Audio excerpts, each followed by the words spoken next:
I'm Al Sutherland with the Mesonet Weather Report.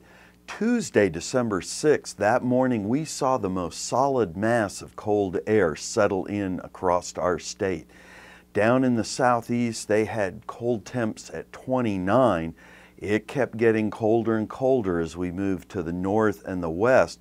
Kenton came in at a -6 and Boise City -4. Strong winds across the state on December 6th made it feel even colder. Boise City, that -4, actually felt like -18.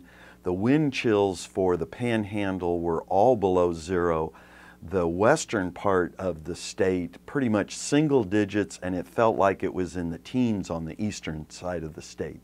Wednesday afternoon, every Mesonet site was above freezing, and we can take a look at 24-hour temperature changes as of 4 p.m. and see how much things rebounded. Goodwell had come up 26 degrees from the day before. Down in the southeast, Idabel +7 over what it was the day before. That cold air mass gave us a lot of hours of below freezing. Kenton comes in at 100 hours below freezing starting out on Saturday, December 3rd. Down near Idabel, 15 hours.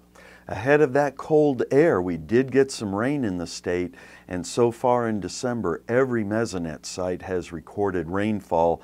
Some of it is pretty low, like out in Goodwell, only 0.17 of an inch of rain.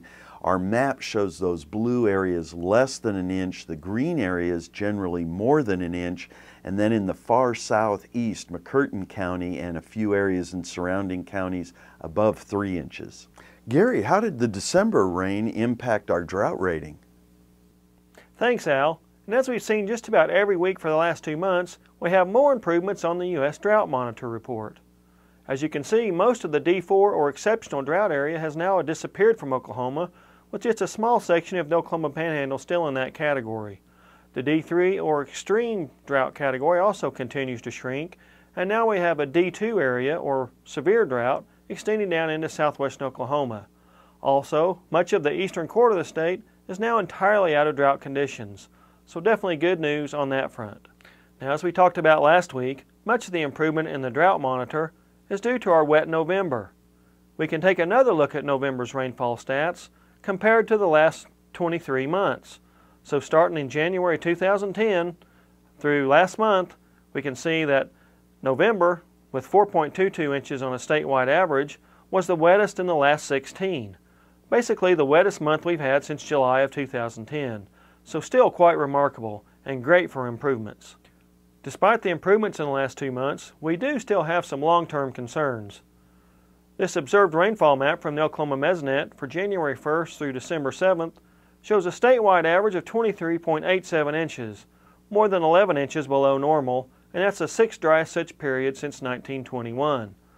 We have a wide range of totals from 5.1 inches out in Hooker to more than 50 inches over in northeastern Oklahoma. So still great concern over in the western half of the state. And as you can see from this departure from normal rainfall map, we still have deficits from 8 to 20 inches in much of southern and western Oklahoma. However, that northeastern quarter still doing pretty good at this time. Remember, even though winter is our driest time of the year, anything that does fall tends to stick around to spring, so it's a great recharge period. That's it for this time. We'll see you next time on the Mesonet Weather Report.